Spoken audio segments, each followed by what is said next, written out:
Dimos contentos. Analiza, ves allí, todos por acá. Así que a mí me gustaría compartirles una palabra que el Señor ministró a mi vida. Ha ministrado durante hace un tiempito para acá esta palabra. Me gustaría que se vayan ubicando en Primera de Reyes. Si tienen su Biblia allí, teléfono, Primera de Reyes 19:4. ¿Sí? 19:4. Hoy voy a hablar bajo el tema sin escape. Así se llama. Sí. Voy a hablar bajo el tema sin escape. Le enviamos un saludo a todas las personas que estarán conectadas o después de esto verán este mensaje, esta palabra. Le enviamos un saludo a todos acá, a toda la iglesia. Hoy cambiamos de lugar. Pero somos la iglesia. Amén. Así que le enviamos un saludo a todas las personas que estarán allí viéndonos. Hoy estamos nuevamente por la página de la iglesia también. Así que cuando tengan tiempo la comparte también para que otra persona sea bendecida a través de esta palabra. Amén. Así que Primera de Reyes 19:4. Ubíquese allí. Hoy vamos a hablar bajo el tema sin escape. Se lo mencioné, sin escape. Y usted ya entenderá por qué vamos a hablar.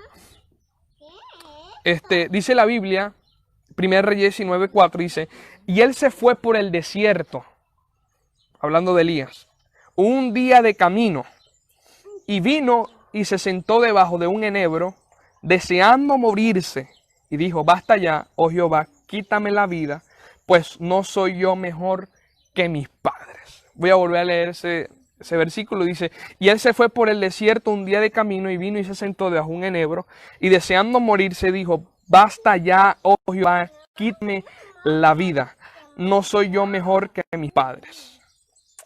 ¿Cuántos son buena tierra? Amén. Somos buena tierra, amén. Todo lo que el Señor siembra en nuestros corazones dará fruto. Amén. Me gustaría comenzar con dos historias de un libro muy interesante que leí hace mucho tiempo acerca de... El libro se titulaba Despertando un avivamiento, si no me equivoco. Y recuerdo que al final del libro, de la historia, el libro venía hablándote de unos personajes, de unos hombres tremendos, cosas que hicieron, la manera en que Dios los usó, muy fuerte. Pero al final del libro, lo interesante es que la manera en cómo ellos terminaron su llamado. Dios los usaba, y voy a mencionarles dos hombres. Uno de ellos, Alexander Dowie, es un escocés, un predicador que Dios lo levantó tremendo, con una unción, viendo milagros, lo llevó a Australia, de Australia fue a Estados Unidos. Y resulta que ese hombre, al final de todo, después de haber visto proeza, haber visto milagros, haber fundado algo que él le llamó un tiempo hogares de sanidad, que nosotros lo conocemos como grupos familiares, pero era un hogar de sanidad donde él ministraba sanidad a la gente. Pero lo que me impresionó fue la manera en cómo terminó su vida. Dice la Biblia que él comenzó de tanto orgullo, tanta altivez, de tanto ministrar, de tanto dar, de un montón, de hacer tantas cosas, que se olvidó de lo primordial, que lo que él tenía era de Dios. Entonces, ¿qué ocurre? La manera en que él muere es que sentado en una silla, y allí le dio como un infarto, le dio algo y murió. Así murió. Otro hombre que me llama la atención, si no más recuerdo, se llama John Oak. Un hombre que Dios lo usaba, tenía un pasado de que su padre era muy alcohólico. Y este hombre veía la manera en cómo trataba a la madre, veía cómo el padre lo trataba a él. Entonces, claro, y comenzó a crecer con ese resentimiento, comenzó a crecer con esa amargura, con ese montón de cosas. Pero aún así, cuando llega el Señor, este muchacho, que había visto a su padre así, también repite el mismo patrón. De la violencia que él veía a los papás, de cómo los trataba a él, a su madre y a la gente, él, porque era algo natural que vio creciendo, y lo comenzó a repetir en sus ministraciones. Dice la historia que este hombre cogía a la gente que estaba en silla de ruedas y los lanzaba. Sí, así dice la historia, los lanzaba. Camina en el nombre de Jesús. Y la gente, claro, en medio de tantas cosas, caminaba. Gente que tenían cánceres en el estómago venía y les golpeaba, ¡pam!, durísimo. ¿Qué ocurre? Que después de ministrar, según el testimonio cuenta, que se iba al bar a tomar, a alcoholizarse. Escuche, la historia es tremenda. Yo leí ese libro y yo dije, wow, impresionante. Tremendo, tremendo. Y así como otros. Pero lo interesante de todo esto es que de una u otra manera, por más que ellos intentaban hacer cosas que delante de Dios no le agradaban o intentar soltar el llamado, soltar la responsabilidad, soltar el cargo, soltar lo que ellos cargaban, Dios de una u otra manera en su inmensa misericordia iba y los buscaba y los atrapaba nuevamente. Al fin y al cabo, según la historia de Alexander Dowie, termina muriendo pero arrepentido. Según la historia de John Oak, de este hombre que era alcohólico y de la manera, era caracterizado por la manera en que ministraba, terminó atrapado por el llamado. Por más que iba y se apartaba, Dios siempre lo buscaba. Dios siempre lo atrapaba. Pero escuche esto. Escuche esto. Estoy hablando bajo el tema, ¿cómo? Sí. Ahora, la palabra escapar significa salida o solución a un asunto en especial si es problemático o presenta alguna dificultad. Me llama la atención sobre Elías, porque Elías parece ser que su petición, una de sus peticiones cuando él viene y descansa debajo de este enebro, ¿cuál era la petición? Que Dios lo cortara de la tierra. Lo cortara, basta, ya no aguanto más esto, ya no aguanto este llamado, ya no aguanto de profetizar, ya no aguanto. Pero hay algo interesante que Elías, si usted ve desde el capítulo 18, si no más 17, perdón, Elías predice la sequía. Elías ayuda a la mujer de Serepta con la viuda y sus hijos, le da aceite. En el mismo momento muere el hijo, lo revive. Luego se topa con los 400 profetas de Baales, manda descender fuego, mata a los 400. Después de eso predice la lluvia. Después de predecir la lluvia se topa con Acab. Y con Acab estaba ¿quién? Jezabel, quien le dio una orden que si encontrara a este profeta lo iba. Ahora, mire toda la transición o toda la trayectoria de Elías. Venía ministrando, venía dando, venía profetizando, venía haciendo descender fuego, milagros tremendos, hasta que llega un punto, mire esto. Que voy a decir algo. Mire esto. Llega un punto que él decide sentarse debajo del enebro. Y debajo del enebro, descansar y dormir. Cuando yo leo Primera de Reyes, capítulo 19, versículo 4, que dice, y él se fue por el desierto un día de camino y vino y se sentó debajo de un enebro, deseando morir, se dijo, basta ya, oh Jehová, quítame la vida, pues no soy yo mejor que mis padres. Y echándose debajo del enebro, se quedó dormido. Y aquí luego un ángel le tocó y le dijo, levántate y come. Entonces él miró y aquí que su cabecera una tarta cocida sobre las aguas y una vasija de agua, y comió y bebió y volvió a dormirse. Y volviendo el ángel de Jehová la segunda vez le tocó diciendo, levántate y come, porque largo camino te resta. Se levantó pues y comió y bebió, y fortalecido con aquella comida, caminó 40 días. Cuando yo entiendo lo que significa lo que era un enebro, me da la razón de por qué Elías hace la oración. Cuando él se echa debajo de un enebro es un arbusto que crece en abundancia en el desierto, es muy valorado. Pero en aquel momento ese enebro se usaba bastante para buscar sombra. Y claro, lo que Elías tenía era un cansancio espiritual. Un cansancio espiritual que lo llevó a tal punto a elevar esa petición de que Jehová lo estaba. Vea la trayectoria. Vea la trayectoria de haber predecido, profetizado, haber descendido fuego, de haber a revivir a un niño. Un montón de cosas que llega y dice, yo necesito como un enebro. Pero cuando él llega, no lo hace con las palabras correctas, sino que él dice, basta ya. Aquí me quedo, aquí voy a descansar. Y dice que descansó por casi que un día o 2 días. Porque ¿qué fue lo que hizo Dios luego? ¿Le envió qué? Un ángel. Porque el problema que tenía Elías era un cansancio espiritual. Ahora, hay unos síntomas acerca del cansancio espiritual, que a veces pensamos que estamos como que así hablando cosas y nos sentimos como frío, apartado. No, no, es que muchas veces hay un cansancio espiritual que nos hace decir cosas, hablar cosas, actuar de tal manera, porque estamos cansados espiritualmente.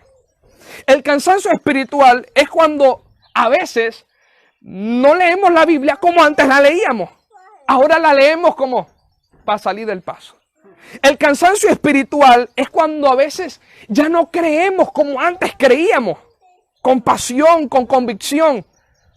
Entonces cualquier cosa decimos, no, ya no será como antes.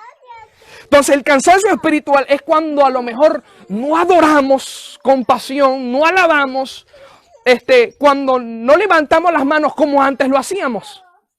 ¿Por qué? Porque hay una fatiga espiritual en nosotros.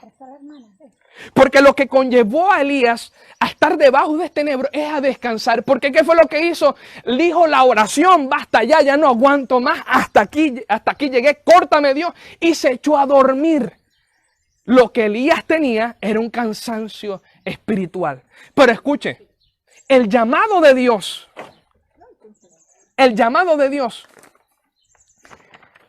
es sin escapatoria. El llamado de Dios, no hay vía de escape. Dentro del llamado de Dios no hay manera de evitarlo. Porque lo que me gusta es que Dios, escucha esto, Dios no le tomó en cuenta la oración. ¿Por qué? Porque Dios sabía que lo que tenía era un cansancio. ¿Qué fue lo que le mandó? Un ángel y comida. Porque es que a veces cuando estamos cansados espiritualmente, usted también se ha sentido como nosotros, que a veces comenzamos a decir, ya no aguanto más la iglesia. Ya estoy cansado de moverme para aquí y para allá. Ya estoy cansado. No, otra vez el pastor, otra vez la misma que adora, otra vez. Estamos cansados. Comenzamos a decir, porque estamos cansados espiritualmente. Estamos fatigados. Y cuando estamos fatigados no tenemos ganas de nada. Elías, ¿usted cree que Elías tenía ganas de seguir profetizando y haciendo milagros? No tenía ganas. Y se echó debajo de un enebro a morirse. Y se durmió. Y Dios le envió un ángel y lo tocó. Come Elías, la primera vez. Come Elías, come y bebe. Comió y bebió. Estaba tan cansado que se volvió a dormir. Y es que en la segunda vez cuando come y toma fuerza, comienza a caminar y 40 días y 40 noches. El llamado de Dios es sin escapatoria. Sin escapatoria. El llamado de Dios no se puede evitar. ¿Y sabe algo? Las palabras que finaliza el ángel diciéndole a Elías es el siguiente. Levántate y come. ¿Por qué? Lo que le estaba diciendo el ángel era levántate y come, que todavía hay gente que profetizarle. Levántate y come, que todavía hay una generación esperando por ti. Levántate y come, que todavía hay familias esperando una palabra de ti. Levántate y come, que todavía hay gente que está esperando una oración tuya, una oración mía. Levántate y come, que todavía hay corazones que impactar, hay corazones que seguir ministrando, hay vidas que todavía que hay que seguir bendiciendo. Levántate y come, que este no es tu destino. El estar aquí no es que, está bien, te dejo un día, 2 días para que descanses, pero levántate y come, porque todavía hay familias, todavía hay promesas que ver, todavía hay cosas por hacer. Levántate y come, que todavía te queda camino. Levántate y come, que todavía hay promesas de Dios que hay que ver cumplidas. Levántate y come, que todavía hay victorias que obtener. Levántate y come. Es que en el llamado de Dios, no hay excusas. Porque si no, Dios lo hubiese tomado en cuenta. Dios le hubiese tomado en cuenta la oración. Ahora, según Elías, lo que vemos es un cansancio espiritual, una fatiga espiritual. Pero hay otro profeta que no tuvo escapatoria del llamado tampoco. Y es el profeta Jeremías. El llamado es más grande que la misma traición. El llamado está por encima que la traición. Jeremías capítulo 20, versículo 1 relata la historia que se encuentra en una situación difícil. Había sido azotado y le habían colocado cepos a Jeremías. Y le estaba profetizando no a un incrédulo, no a una persona que no conocía, sino el capítulo 20 habla de que estaba profetizándole a un sacerdote llamado Pasur, quien lo había tenido azotando y le había colocado unos cepos. Cuando él está profetizando en medio de esa situación difícil, en medio de esa circunstancia, de esa aflicción, él le profetiza a Judá y le profetiza a él. Pero cuando viene el versículo 7 del capítulo 20, en medio de ese entorno tan hostil, en medio de ese problema, en medio de esa angustia que estaba viviendo, el versículo 7 dice lo siguiente: y es que me seduciste, oh Jehová, y fui seducido. Vea el contexto. Está profetizándole a alguien que no lo está escuchando, que es un hombre que ya había profetizado mentira, una tierra que no escuchaba la profecía, una gente que no escuchaba lo que decía, pero aún así, en medio de ese entorno, en medio de una lucha Jeremías tenía una lucha entre si dejar el llamado, dejar de profetizar o continuar con el llamado. Ahora, escuche esto. La palabra seducir significa atrapado. Venga acá, Denso. La palabra seducir significa, diga conmigo, atrapado. Atrapado. Y dice la Biblia, versículo 7, dice: me seduciste, oh Jehová, y fui seducido. Más fuerte fuiste que yo y me venciste. Cada día he sido escarnecido. Deme aquí un momento. Escarnecido. Entonces lo que Jeremías está diciendo: atrápame, cógeme. Me atrapaste, pero voy a intentar. Me seduciste, me atrapaste, aunque yo intento, escucha, eso es lo que está diciendo Jeremías, aunque yo intento soltar el llamado, no seguir profetizando en tu nombre, no seguir profetizando lo que tú me hablas, pero atrápame. Y dice, y fui atrapado. El llamado de Dios que hay en nuestras vidas, por más difícil que sea la circunstancia, Él nos sigue atrapando. Él nos sigue acogiendo. Es que es imposible, dice, me seduciste y fui seducido. Ahora, lo poderoso es, ¿sí? Lo poderoso es que cuando Jeremías sigue relatando, fui escarnecido, fui criticado, fui violentado, fui azotado, me echaron en una cisterna. Y aún así, Señor, ¿cómo es posible que yo, teniendo el llamado de Dios, me pasan este montón de cosas? La gente que yo pensaba que amaba, ya no me aman, ya no me quieren. ¿Por qué? Porque no quieren escuchar la palabra que tú traes y es una confusión, es difícil, no puedo conmigo mismo. Estoy casi que suelto esto, estoy casi que no predico más, estoy casi que no hablo más de ti, estoy casi que no adoro, estoy casi que no levanto las manos, pero hay algo dentro de mí que me sigue diciendo, estoy atrapado, que no puedo salir. Es algo ahí que entendió Jeremías, que en el llamado no hay escapatoria, en el llamado no hay una vía, es que hay algo. Y lo más poderoso es que dice, y es que sentía un fuego dentro de mí, que ardía entre mis huesos y no podía dejar de hablar, de profetizar. ¿Sabe algo?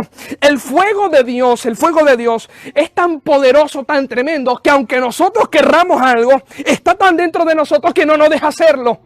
El fuego de Dios es tan tremendo que a veces queremos dejar ir de la iglesia. A veces no queremos ir a la iglesia. Pero dice el fuego dentro de nosotros, wow, siento como de repente unas ganas en medio de mi proceso de ir a la iglesia. Wow, Señor, yo no tengo ganas de ir a adorar este domingo, ni tengo ganas de levantarme el matutino. Pero es que yo siento un fuego que no me deja, me siento tan atrapado contigo. Amén. Aleluya. A veces queremos abandonar todo. A veces queremos abandonar la iglesia, a veces queremos abandonar la familia, a veces queremos dejar de predicar, a veces queremos dejar de adorar, a veces queremos dejar de orar, a veces queremos dejar de ayudar a los demás, de soltar el propósito, de soltar el llamado, de soltar la responsabilidad. Pero es que hay algo que me atrapa. Aleluya. Es que hay algo que no me deja. El llamado, el propósito. ¿Y sabe lo que terminó concluyendo Jeremías? Diciendo, el fuego que tengo por dentro es más fuerte que la burla. El fuego que siento por dentro es más fuerte que la traición. El fuego que yo siento por dentro está por encima de cualquier proceso que yo esté viviendo. El fuego que yo siento por dentro va por encima de cualquier ataque del enemigo. Es que el fuego que yo siento, que tengo por dentro, puede más que la tristeza, que el dolor, que la angustia. El fuego que usted tiene y que yo tengo, que a veces queremos dejarlo, pero no puede. Ese fuego va por encima de cualquier excusa. Ese fuego va por encima de cualquier ataque, de cualquier manera de usted hacerlo caer, de cualquier debilidad. El fuego que usted siente va por encima de cualquier otra cosa. Amén.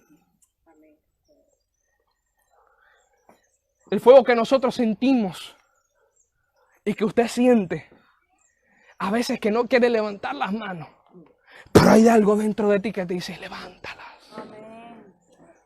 El fuego que usted siente y que quema por dentro. Decía que le quemaba hasta qué. Los huesos. Nos hace hablar en fe aunque no veamos. Lo contrario. El fuego que sentía Jeremías era tan fuerte que aún así continuó profetizando y hablando. Es que el fuego que sentimos, por más que nuestro otro lado quiera no avanzar, nos hace avanzar y conquistar. Amén. Y se trata de Él. Se trata del llamado. Se trata del propósito. Se trata de la asignación que usted y yo tenemos. De eso se trata. ¿O cuántas veces nosotros no hemos querido quedarnos en casa? Más de lo que estamos.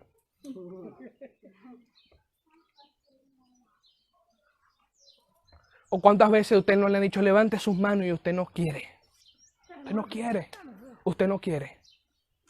¿Cuántas veces usted le piden que haga una oración y usted no quiere? Pero es que de repente, en ese mover, en esa confusión, en medio de ese ataque, en medio de esa batalla que usted tiene, puede más el fuego que su carne. Puede más el fuego que las emociones. Puede más el fuego que la tristeza. Puede más el fuego del proceso que usted está viviendo. Pudo más el fuego dentro de él que el mismo cepo que lo tenía encadenado. Pudo más el fuego dentro de él que aunque intentaron callarle la boca, imposible de que pudo callarse. Es que pudo más eso que la traición. Por más traición y dolor que vivamos, hay algo dentro de nosotros que nos dice, continúa hacia adelante. Amén. Continúa, avanza. Amén. Avanza.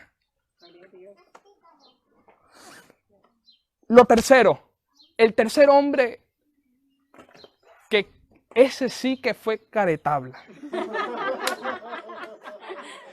Por lo menos Elías estaba en esa batalla y tenía un cansancio que le dijo, no quiero más de llamado. Amén. Por lo menos Jeremías estaba en ese proceso. Tienes razón, Jeremías. Pero háblenme de Jonás.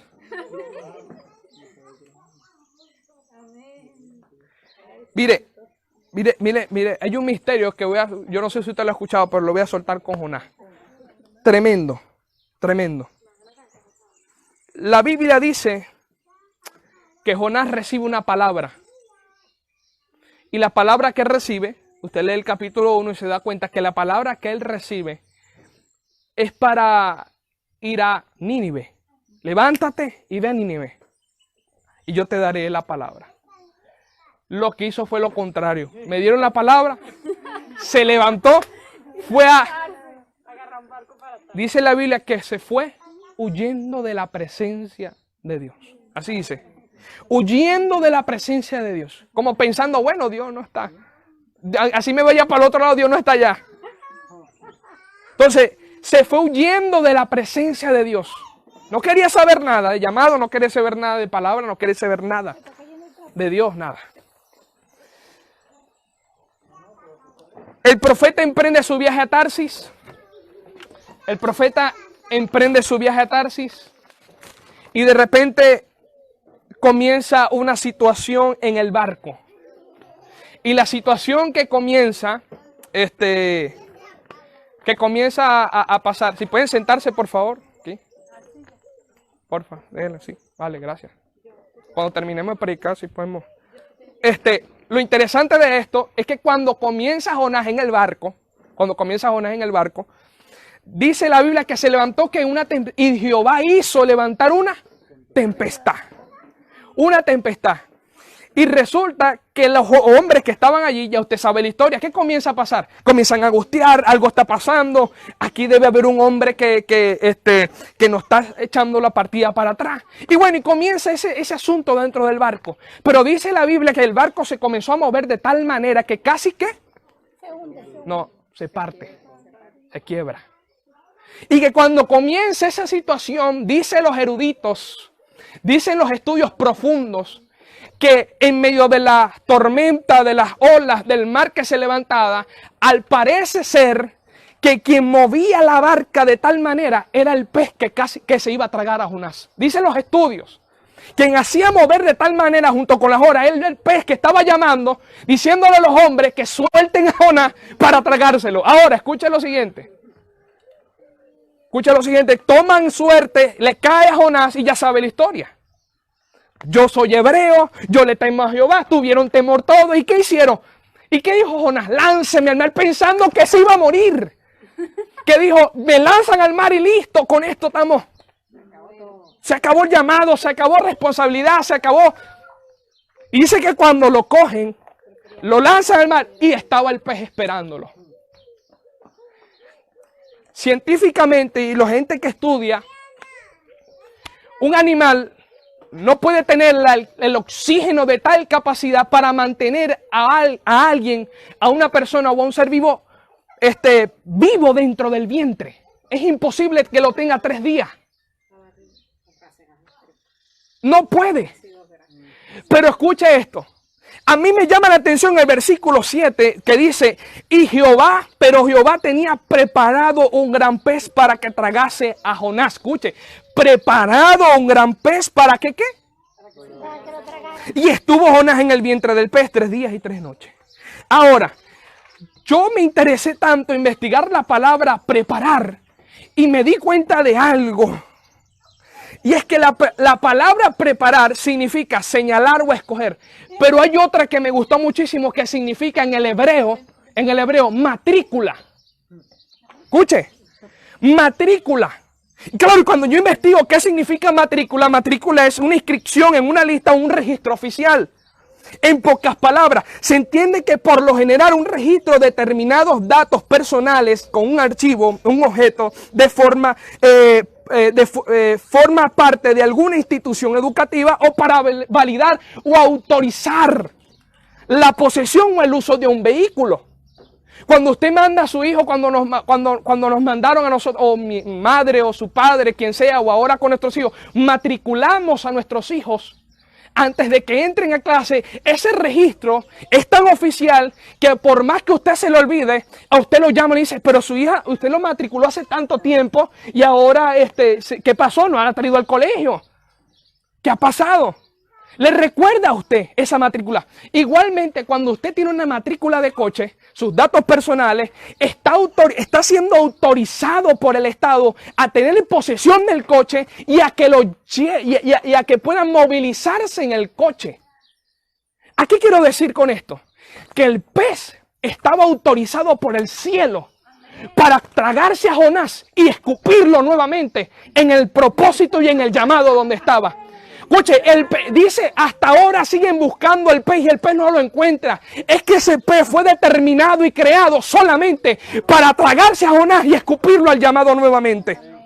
Por eso es que tenía una matrícula y esa matrícula hasta ahora nadie la encuentra. A ese pez nadie lo encuentra. Es que el proceso que usted y yo cargamos a veces, que la gente no entiende, es que usted fue diseñado para ese proceso y ese proceso vomitarlo al llamado donde Dios lo volvió. Es por eso que por más que nosotros queramos irnos dentro de 1 año, 2 años a nuestra tierra, a nuestra nación, el pez volverá y nos tomará otra vez aquí. Porque hay procesos que fueron diseñados para ti solamente. Porque esos procesos tienen una matrícula del cielo que es solamente para vomitarte cada vez que tú quieras, devolverte, o irte, o alejarte, o no tener la responsabilidad, o no aceptar el llamado, para volverte a vomitar. ¿Y sabes lo que significa vomitar? Expulsarte violentamente. El proceso que usted y yo pasamos fue diseñado solamente para ti. Porque cargas misterio y cargas llamado y cargas responsabilidad y cargas liderazgo, cargas pasión, cargas un diseño, cargas una asignación. Por eso no se pregunte mucho, es que a mí solo me pasa. Sí, solo a usted le pasa eso, porque ese proceso está del tamaño del llamado que Dios lo diseñó a usted.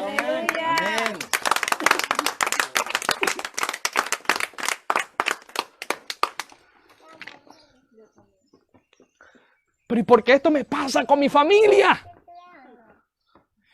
Es que ese es el proceso. Te detiene para las veces que queramos huir del llamado. Y que hay veces que queremos huir de la presencia de Dios, pero nos atrapa el proceso. Y que solamente te va a pasar eso a ti y a mí para hacernos volver al llamado de Dios. Que las veces que nosotros querramos huir del llamado, habrá un proceso que solamente fue creado y diseñado para ti. Para hacerte volver al propósito y a la asignación y al llamado que Dios te da. No hay escapatoria. Dentro del llamado, dentro de la asignación, dentro del propósito, Dios de una u otra manera hará que te vuelvas a Él, que te enamores de Él y que no puedas escaparte. ¿Hay cansancio espiritual? Sí lo hay. Sí viene. La circunstancia que vivimos no es la que nosotros queremos. Y a veces queremos hacer como Jonás.